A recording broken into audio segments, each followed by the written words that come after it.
সুপ্রিয় সুধী, মোথাবাড়ি কাণ্ডের যে মাস্টার মাইন্ড মোফাক্কিরুল ইসলাম সম্পর্কে বিভিন্ন মিডিয়া যে ধরনের তথ্য ছড়াচ্ছে, সত্যি বলতে এটা একটা খুবই আতঙ্কের বিষয়।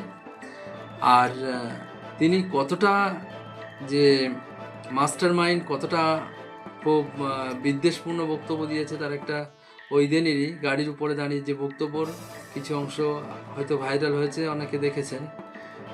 সেই বক্তব্য আপনারা আবার একবার দেখুন যে এরকম একজন মানুষ যিনি গণতান্ত্রিক মুভমেন্ট, গণতান্ত্রিকভাবে যিনি আন্দোলন করছেন বা উৎসাহিত করছেন, তাকে একটা মানে ষড়যন্ত্র করে ফাঁসানো হয়েছে, এটা বোঝা যাচ্ছে। যেখানে ঘটনা ঘটেছে তার থেকে তিনি অন্তত পক্ষে 20 থেকে 25 কিলোমিটার দূরে ছিলেন। আন্দোলন মানে ঘটনা বিচারপতিতে আটকে রাখার ঘটনা ঘটেছে মোথাবাড়িতে, আর যেখানে তিনি বক্তব্য দিচ্ছিলেন সুজাপুর বিধানসভা আলাদা, মোথাবাড়ি বিধানসভা আলাদা।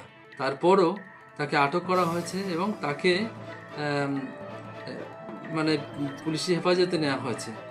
এটা দেশের গণতন্ত্রের পক্ষে সত্যিই একটা ভয়ঙ্কর দিন ঘনিয়ে এসেছে। অতএব মানুষকে গণতান্ত্রিক আন্দোলন করতে হবে এবং এই যে অন্যায়, এই অন্যায়ের বিরুদ্ধে আবারও পথে নামতে হবে এবং এটা মানুষকে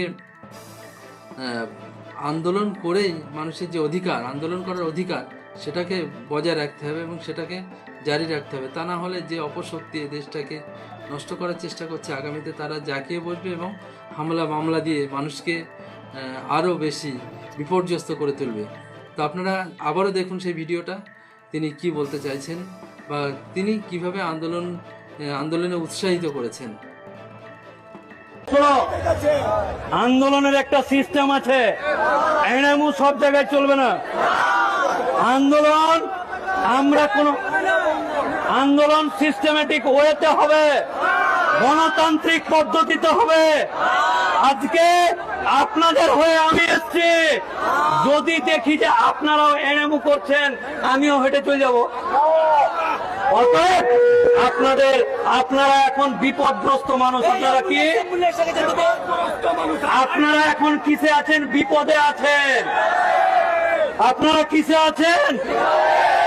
এই বিপদে আপনাদেরকে সুন্দর সুষ্ঠুভাবে গণতান্ত্রিক পদ্ধতিতে আন্দোলন চালিয়ে যেতে হবে। যদি কোনো এরা বাছুর এসে মাতব্বরি করা হয়, এনাকে বাড়িতে